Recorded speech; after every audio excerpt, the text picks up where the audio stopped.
Oh, Oh my God, it's we working. got it. Yes. Yay. Wow. Awesome. Sweet. Okay. Yes. Thank God it got started working now. Yeah, seriously. Can you hear me okay? Yes, I can. Okay, Perfect. right on. Awesome. So, I just want to say thank you so much for taking the time, by the way, to do this interview with me. Oh, It's such a yeah. pleasure, Keenan. Um, It's so, so nice to make your acquaintance. Thanks for having yeah, me. you're very welcome. So I got a couple of questions for you now. So, you've actually been in this incredible animation called uh, God's.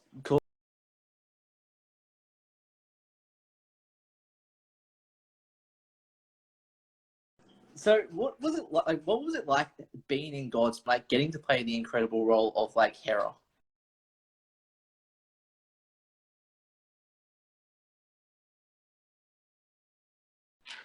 Super fun. I love God School. It's like one of the most fun projects I've worked on.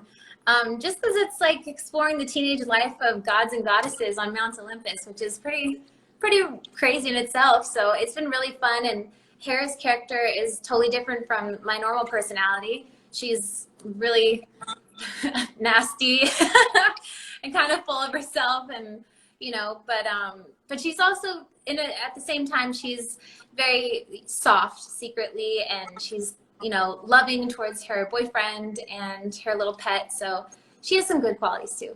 Mm-hmm. So on the very next question. So like, what was your like whole favorite memorable moment or like scene for Hera and why? For Gods of yeah. Yeah, I think this latest episode that's going to be airing pretty soon is my favorite episode so far, because Hera, and like for God School fans, Hera goes kind of crazy in this episode and does some really unexpected and insane stuff. So I got to be in the booth and act really wild and act a fool, so it was really fun. Mm-hmm. So on to our very next question. So you've actually been in this like really incredible what's it called? Sorry about this. Mm. The thing just froze. Oh, no sweat. Oops. Sorry about that. Take your time. I'm the one who was late today with technical problems. I know So, technical issues these days. So okay, here we go. So you were actually in this incredible series called The Coroner. What was it like? What was it like getting to be in The Coroner and getting to play the role of Joanne? Yeah, so that was really fun too. Joanne Curley was, I think she was actually one of my last on-camera roles, like, because I switched over entirely to voiceover. But yeah, I really enjoyed playing her because she was a murderer and like very insane, and she was a killer, and it was cool. We had this one scene where she was like taking a polygraph test, and it was a real polygraph test, and the scene was really intense, and so I was a little bit nervous, and my polygraph was like this, and so but it was really fun. That was a great show, and again, totally different personality than myself. I'm not a murderer, so it was pretty dope. Awesome. So on to our very next question. So you have also been in like CSI crime scene investigation, and Yeah. yeah, what was that whole experience like for you? Because like it must have been like a great like to be in a crime show apart from like the other shows you've been in before. Yeah, it was really fun. So like CSI was a ton of fun. I played like this lady. She was like a VIP pool player, and she was like one of those high rollers villains, and it was really fun because we actually did. I did like with they hired a actual pool player to teach me, so it took like 3 hours to teach me because I'm not a pool player. I'm not good at it, so I couldn't even fake it. But they taught me how to do it, and it was really fun, and got to play a suspicious character on CSI, which was dope. Awesome. So on to our very next question. So who inspired you like as a person to get into acting in the first place? Ooh, I'm not sure who inspired me per se. I don't know. I really loved Angelina Jolie when she played Lara Croft Tomb Raider, and I was just like, damn, that's so badass, and she can do anything. And look at her with her pistol looking all hot, you know? So I really was inspired by her when I was like a little youngin'. And then I remember I like wanted to take stunt school because of her. So I took some stunt school, and I was like, yeah, I'm going to be like Lara Croft, super, you know, badass. And I got to play a couple roles using stunts and, you know, wires and stuff like that, which was like little mini dream come true. So yeah. Awesome. So on to our very next question. So what have you like learned about yourself as a person, like especially during like COVID? Ooh, that's a good question. Well, I think for a lot of people, COVID put a lot of things in perspective for them personally and spiritually and all that jazz. And I think I wanted to focus a little bit more on philanthropic pursuits during COVID, because I feel like, you know, we all kind of felt a little bit helpless and with all this chaos going on. So selfishly, I was like, how can I channel that, you know, energy into something positive? So I think for myself, I was like, maybe I should start focusing on causes I care about and contribute in an impactful, positive way. So, and it's nice, you know, working in voice acting, you have a little bit of flexibility to, you know, if you can, because you work from home in the booth all day long. So it's nice to get out and like do things that you think are actually contributing. Awesome. So on to our very next question. So what do you like more, like acting on screen or like voice acting more? Definitely voice acting because of the longevity. I think, you know, I could look like Jabba the Hutt and be 100 years old and no one would know, which is pretty awesome. So, you know, like when you're an on-camera actor, and especially like actresses in Hollywood, you know, there's a lot of pressure to be perfect all the time. And, you know, yeah, and with voice acting, you also have more flexibility to play any character you want. I mean, I've played, you know, like little male toddlers before, and I've played monsters, and I've played, you know, witches, and, you know, it's just, you know, the range is so much more fun, to me at least, you know. So yeah, I'd say voice acting.